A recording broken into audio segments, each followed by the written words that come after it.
So yun, hello guys, welcome back to my channel. So today we will talk about how to get a job here in Singapore and what are the things that you need to consider before applying. So without further ado, let's first, what are the ways how to apply here in Singapore? So I think this is the best way para makapag-apply even you are out of Singapore. So, of course, meron akong libro ngayon or notebook para isulat lahat. Kasi kung hindi, kung saan pupunta yung discussion natin. So, first, online application. So, even if you are in the Philippines, in Saudi, or any part of the world, so, ito yung pinaka-best way talaga. Though, yung probability, of course, hindi rin ganun kalakas kasi syempre pag nasa ibang bansa ka, hindi kagad-kagad. Kumbaga hindi na consider agad-agad ng mga employer kasi of course, mas gusto nila yun dito kasi sa Singapore. So ano ba yung mga online application or website na po pwede natin gamitin to apply here in Singapore? So we have JobStreet, Job Central, Monster.com.sg, LinkedIn, maybe Facebook, and one tip para sa akin na pinaka the best, yung pumunta ka sa company website and then click mo doon yung careers kasi normally mas okay yon, meaning direct ka na talaga mismo dun sa company, so wala nang pa agency pa. So second is by agency. So dalawang klase ng agency, okay? Agency na nasa Pinas at agency dito sa Singapore. Okay? Pero some of it, nagko-collab sila para makakuha sa ibang bansa. Like, nung experience ko, ganun yung agency ko. So, agency sa Pilipinas para makakuha ng mga local doon sa Pilipinas, and then pero may collaboration sila with agency here in Singapore. So ulit agency to agency yun. Hindi agency sa Pilipinas at company or employer dito sa Singapore. Magkaiba yun. Yun kasi yung normally na nangyayari. Agency to agency. Which is, of course, mas malaki ang kung nakukuha sa sweldo mo. Kasi parehas kumukubre. Ganon. So, yun yung isa. So, yun yung agency. And then, the other agency naman is yung agency dito sa Singapore, which is medyo mas mahirap compared sa Pilipinas. Pero before we talk about it, dalawa ang agency dito sa Singapore. So, agency na under ng company, and then agency na ikaw yung magbabayad. So, of course, yung agency na galing sa employer, mas okay yun kasi wala kang babayaran. You don't have to pay anything. Kasi ginagawa yun ng ibang company para less trabaho na sa kanila para mag-asikaso ng mga documents ng foreigner. So, yun yung dahilan. So, kasi hindi lahat ng mga company okay sa kanila yun dahil medyo matrabaho, yung mga kung ano-ano pang cheche-boreche. So, yun. And then, yung agency na ikaw yung magbabayad as an applicant, yun yung medyo mahirap. Why? Kasi dito ang system ng sorry sa mga kung may makikinig dito ng mga agent dito sa Singapore, pero sa dami-dami ng experience namin before na maraming hindi mo alam kung nanduloko ba sila or ano. Pero ang nangyayari po kasi, kunyari mag-a-apply ka, before ka pa nila i-key-in, it means na wala pa silang trabaho, wala pa silang job na i-offer sa'yo, i-key-in ka pa lang nila, maghahanapan ka pa lang nila, may bayad na yon. So it's like $50, some 100, 200, ganun. So lalo kapag hindi ka pa marunong dito sa Singapore, wala kang kaalam-alam. So pwede, 'di ba? Parang sige na nga para makatulong sa akin kasi hindi ganun kadali maghanap dito sa Singapore eh. So ikaw, alam mo yun, gagawin mo lahat. So yun, so magbayad ka ng $50, key-in pa lang yun ah.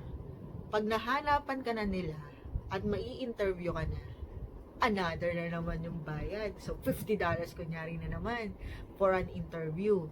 So, kapag nakapasa ka dun sa interview at aasikasuhin na nila yung past mo, another pera na naman yun.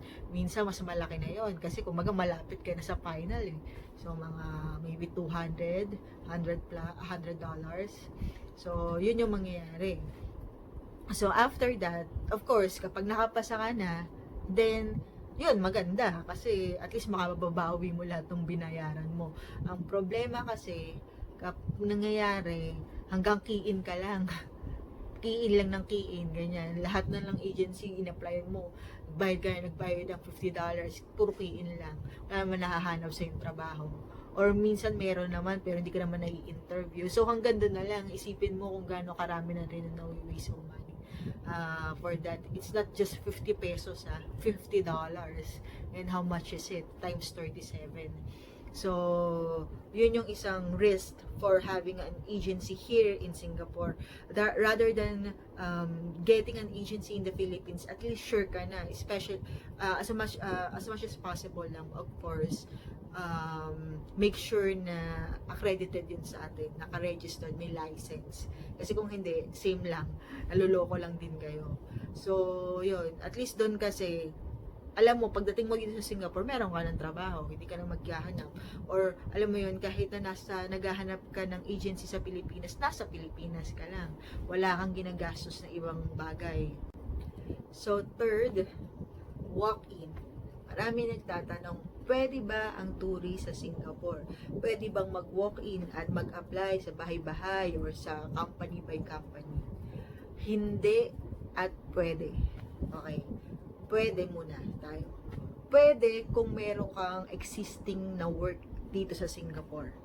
So, posible yun. Kunyari, nag-apply ka dito. Ang nakuha mong trabaho retail lang. Pero maganda naman talaga yung work experience mo. Kaso, just to find a job right away, pinatos mo na rin yung pagiging retail mo. So, while you are in retail, you can still find a job here in Singapore. So, pwede ka pa rin magpasa-pasa, ganyan-ganyan, o dilaki kapag may tumawag sa'yo na company, and then, yun, mag-apply ka. Pero, of course, huwag ka muna mag-resign sa current work mo until na ma-approve yung pass mo. So, po pwede yun. Okay. Paano naman naging hindi? Actually, hindi siya talaga po pwede, pero, pwede nyong gawin at your own risk. Okay? Hindi ko sinasabing, sige, punta kayo dito, tapos apply kayo dyan, ganyan. So, baka pare-pareha tayong maban dito sa Singapore. So, hindi yun talaga po pwede. Pero, unlike sa ibang bansa, na talagang pag nalaman nila na, oh, tourist ka, hindi ka po pwede. Wala. Closed door ka agad. Hindi na ikaw entertainin ng mga employer. Dito, hindi naman. Bawal siya, pero, kapag nag-apply ka naman kunyari sa mga company, they will consider you. Okay? Hindi naman kailangan na talagang nandito ka, na nagtatrabaho or ganun. Pero as policy of MOM or yung manpower dito sa Singapore, bawal. Kaya yung mga nag-a-apply dito, normally kapag tourist, don't wear too much na, alam mo yun, na mapapansin nila na malamang to nag-a-apply to. Alam mo yun, yung gano'n. O kaya may mga folder ka pang dala katulad ng pag nag-a-apply ka sa Pilipinas. So, yun, mga gano'n, itago nyo na lang sa bag nyo, or alam mo yun, bring maybe backpack, something like that. And don't wear too formal na mukha ka talagang i-interviewin. So, yun. Yun lang yung mga tip ko na po pwede. Pero, yun nga, again, you can, but at your own risk. So, yun. Kasi ako, sa lahat ng mga in-applyan ko before, I'm still working sa current na job ko, sa current employer ko, while applying for another one. So, okay lang yun. Kahit masita ako, I'm still working. Alam mo yun, hindi nila ako mapapansin. So, next is requirements. ano nga ba ang mga requirements dito para sa mga foreigners. Okay, so number 1, yung diploma, transcript of record. Make sure na legit, authentic ang inyong diploma. Dahil, alam nyo naman, previously, actually medyo matagal na kasi ngayon parang wala nang nangyayaring ganun. May mga napauwi dahil nalaman nila na hindi totoo yung mga diploma. So, alam mo na, sa Pilipinas, marami tayong hocus-pocus. So, yun, bawal po dito yun. So, yun. So, make sure na gawin nyo ring mga red ribbon ang mga diploma nyo. Kasi some of the employers, they are requesting for red ribbon transcript of records. Okay? Pero yung iba naman, hindi naman ganon hinihingi talaga. Pero just to make sure na rin. Kasi baka mamaya, dyan na yung employer mo, meron ka na, i-hire ka na. Tapos dahil lang dun, diba, mawala pa. So sayang naman lahat ng effort. And then, of course, yung CV nyo, yung resume nyo, check nyo na lang sa Google or sa other website kung ano yung format. But normally, it's just, alam mo yun, normal na objective, qualification, and then yun, yung mga previous work experience nyo, and then bottom yung mga personal, and then yung college nyo, yung kung ano yung natapos nyo. So, yun lang naman kadalasan ng format dito. And then, yun, isa pa, pinakamahalaga, yung passport. So, why passport? Kasi as much as possible, make sure na more than 2 years ang passport nyo ng expiration. Dahil doon nakabase ang inyong magiging pass. So, kung 1 year lang yan, most likely 1 year lang ang magiging pass nyo. Which is, diba, sayang naman. What if yung expiration pa ng passport nyo ang maging reason why they will reject your pass. So, ang normal na renewal dito ay 2 years. So, that's why make sure na 2 years and above. So, some, if you are lucky, yun, minsan binibigyan nila ng 3 years yung pass mo. So, and then, experience. Kailangan ba ng experience para makahanap dito sa Singapore? Yes and no again. So, yes, kasi syempre, mas maganda na may experience ka na. Especially, actually, kailangan yun if your work is like nursing, engineering. Of course, you need to have your credential beforehand. But then, if your job is like yung normal, like purchasing, planning, ano yun, admin, something like that. So, hindi naman ganun. It's all about guts.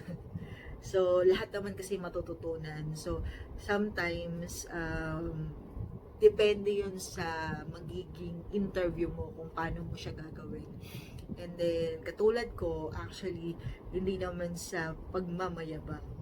Pero lahat ng mga naging company ko, or naging job title ko, wala akong experience mismo dun sa current job na ina-applyan ko. Like, after nung retail ako, kasi when I got here, I'm working in a retail company. So, yun, after that, yun, nagtrabaho ako sa isang manufacturing engineering company. And then, yun, kailangan project management coordinator, which is, di ko actually alam kung anong trabaho yun.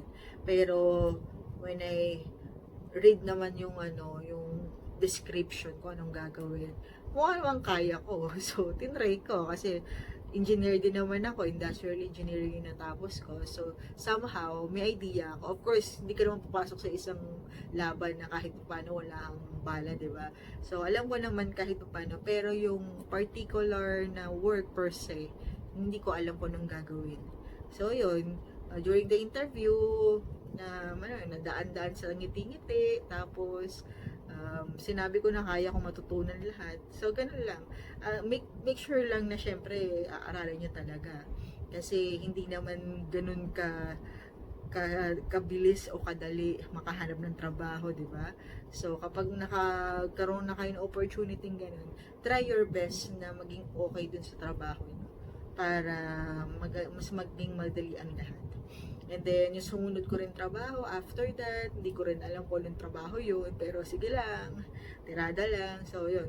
Isa sa mga nakatulong rin sa akin, pagkakaroon ko ng mga kaibigan from that company. Tinatawag nating referral. Kasi dito, maraming company na may referral bonus sila. So, of course, kung tingin ko sa kaibigan ko, okay naman, di ba, magtrabaho. Of course, kung ako nandun sa isang company, i-refer ko siya as long as may quota. Yung quota, yun yung para sa foreigner. So, later on, I will discuss about it. So, yun. Kung may quota, papasok. O di magkakaroon pa ako ng commission or ng referral bonus. At the same time, nakatulong pa ako sa kaibigan ko. So, actually, lahat ng naging company ko ganun. May referral ako, kaya ako nakakapasok. At at the same time, hindi naman porket na may referral ka, pasok ka na agad. Hindi ganun yun. So, yung referral, para lang maka-in ka dun sa company ngayon. Kasi normally, they will consider if kunyari sa mga news, sa mga online application, they will consider if magaling ka talaga, di ba? Pero kapag may referral ka, somehow may edge ka na makapunta kagad dun sa interview. And then, pag nandun ka na sa interview, it's your turn to do your job. Okay? To learn or to check what's in there, kung ano yung trabaho per se nung gagawin mo, kahit paano magkaroon ka ng idea, ano yung trabaho ng company na yon or ano yung industry na yon. So, it's your assignment. So, nagawa na ng kaibigan mo, tulungan mo rin yung sarili mo. Ganoon lang kasimple yun. Okay. Kunyari, we're done. Nakahanap ka na ng employer, na interview ka, pasado ka. Tapos na po ba yun? Hindi. Ito na yung pinaka mahirap na part. Yung ma-approve ka ng pass mo. So, we have 3 categories here ng pass, which is pinakamataas yung E-Pass, S-Pass, and Work Permit. Okay? So, first, sa Work Permit muna tayo. So, Work Permit, ito yung mga semi-skilled worker. So, yung mga sa construction, merong Work Permit for domestic helper, so mga ganon. So, yun, may range rin ng sahod nila, which is wala kasing nakalagay sa website ng MOM. Pero normally like for mga domestic helper, I think around $600 and below, minsan may parang 600, 500, 400, ganon. Depende. So, yun. So, mga construction, I don't have any idea about how much is their salary. Pero, yun, under pa rin sila ng work permit, which is hindi ganun kalaki yung sahod. Okay? Pero, of course, kung, alam mo yun, kung sa Pilipinas, mas malaki-laki pa rin. Pero, you need to consider yung gastos dito sa Singapore, which is napakamahal. Okay? Anyway, we will discuss about it sa ibang topic. And then, yun, sunod doon is S-Pass. S-Pass, ito yung mga mid-level. Yun, ako, S-Pass ako. So, ang minimum wage nun, at least 2,400 Singaporean dollars. Okay? But, hindi dahil 2,400 Sing dollar, S-Pass ka na. Okay?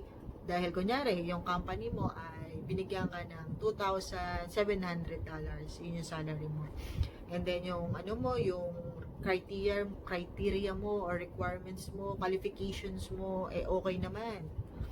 Hindi rin agad-agad ma-approve ka. Actually, walang criteria. Walang qualification.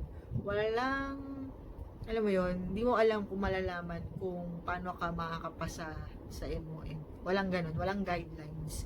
Meron, pero hindi ano yun, hindi sakto.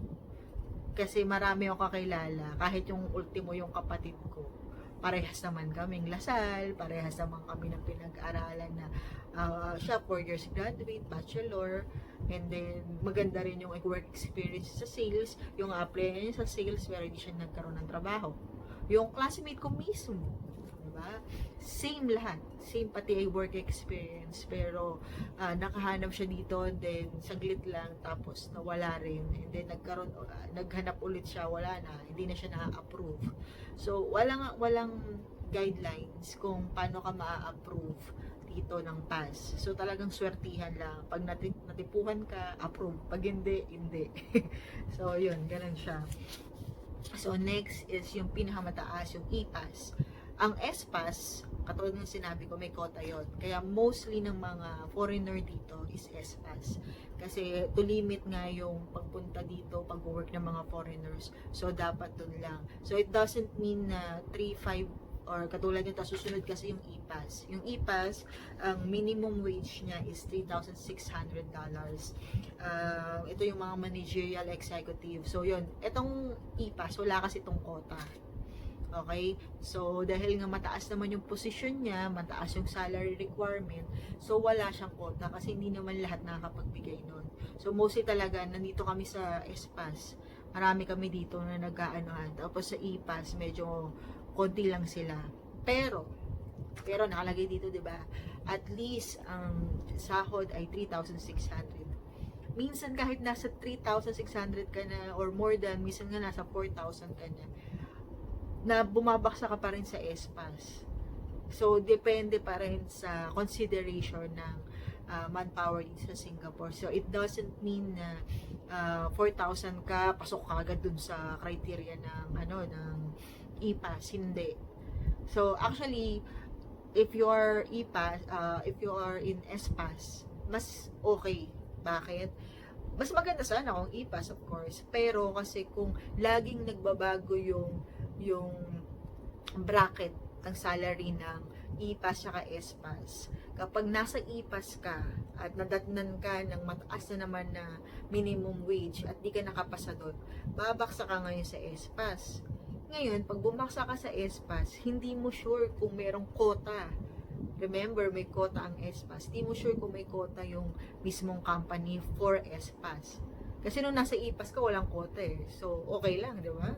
Wala kang kaagaw, ganyan. Pero kung, alam mo yun, tumaas yung bracket ng E-Pass, hindi na 3,600. Before nga, 2,500 lang yan eh. E-Pass eh. Kasi dati E-Pass ako eh. So, 2,500 lang yun. Pero, di ba, tumaas. So, what if, during that time, parang naging 5,000 yung minimum. Eh, yun na yung salary mo, 5,000. Pwede kang, nasa boundary ka eh. So, pwede kang bumaba ng S-Pass. So, problema, kung biglang, alam mo yun, maging S-Pass ka, wala namang quota, wala ka ng trabaho. So, walang sure kung E-Pass ka man, S-Pass o work permit, walang assurance na makakapag-stay ka dito sa trabaho dito sa Singapore. Okay, now, if you are thinking to apply here in Singapore, tip lang sa mga trabaho. Ang normaling marami dito ay IT, nurse, I think marami kasi nagbi-build sila ng mga hospital. So, dumadami yung mga nursing dito, nurse job. And then, pero ang pinaka-in talaga dito is IT, engineer, mga accountant, ganyan. So, yung mga ganun. Pero kung kunyari, ang trabaho nyo, experience nyo is just normal, medyo mahirap-hirap po talaga ang makakuha ng trabaho dito. Hindi naman sa dinidiscourage ko kayo, pero alam nyo yun, kung magsusubo kasi kayo dito, oo, malapit lang sa Pilipinas, just 3 to 4 hours away from Philippines, pero kasi yung paghahanap dito ng trabaho, it will cost you a lot. And normally talaga, pag yung trabaho mo ay general lang, hindi ka madalas makakuha dito ng trabaho. You will end up sa F&B, na minsan kino-consider pa rin nila kasi kung wala kang experience, hindi ka matatanggap. Retail, ganyan. Kung meron na kayong medyo edad, I don't think nakakayanin nyo naman sa retail. Diba? Tapos, yun nga, normally rin sa retail, via agency. So, katulad na sinabi ko kanina, it is better to find an agency in the Philippines rather than here kasi baka mas maloko lang kayo. So, yun yung mga i-consider nyo. I don't discourage you to come here and try to work here in Singapore, pero currently kasi, especially now na marami na kasing foreigners dito sa Singapore, so ang dami-dami nang nawawala ng trabaho. Even colleagues ko, mga kasamahan ko sa trabaho, alam niyo yun, na tagal-tagal lang nila dito pero nawalan pa rin sila ng trabaho. Bigla-bigla na-reject yung mga pass nila. So yun, ang suggestion ko actually, especially kung mga alam mo yun, mga general job lang tayo, try to find yung ibang country like Australia, New Zealand, Canada, US, kasi doon meron kayong buhay after. Dito kasi every 2 years you need to renew your pass. So it doesn't matter if your company is a stable company, if you are not under agency, kahit direct ako sa mga company ko. Pero every 2 years, kinakabahan pa rin ako kasi marami akong kakilala na kahit matagal na sila dun sa company na yun, establish yung company na yun, somehow, nare-reject pa rin sila. Kasi meron rin ditong ratio ng local and foreigners. So, I think it's 6:1 na ngayon. So, ibig sabihin, 6 locals for 1 foreigner. So, unless kapag kunyari sa ibang bansa kayo, di ba? Pag 2 years na kayo, regular na kayo, PR na kayo, ganun. Ako nga, since 2010, nandito na eh. Pero hanggang ngayon, di ba? Foreigner pa rin ako, expat pa rin ako. So, alam mo yun, nasayang yung 10 years ko na kung siguro nag-stay lang ako dito for 2 to 3 years and then ipon, punta sa ibang bansa, dun ako nag-migrate, malamang-lamang, PR na ako ngayon or maybe citizen. So, yun lang, medyo mahirap kasi hindi mo kasama yung family mo. So, yun. Again, I'm not discouraging any one of you na pumunta dito sa Singapore. Of course, maganda dito. Maganda, lalo especially yung transport. Tahimik ang buhay, as in, trabaho, mall, bahay. Ganun lang yung routine ng buhay mo. Hindi maalikabok. Yung gastos naman, somehow, magkakaroon ka ng idea how to budget. Pero, yun nga, if you are talking about long term, hindi siya pang long term. Hindi mo rin kasi masasabi na, hindi naman ako mag-i-stay ng matagal sa abroad kasi gusto ko, ganyan.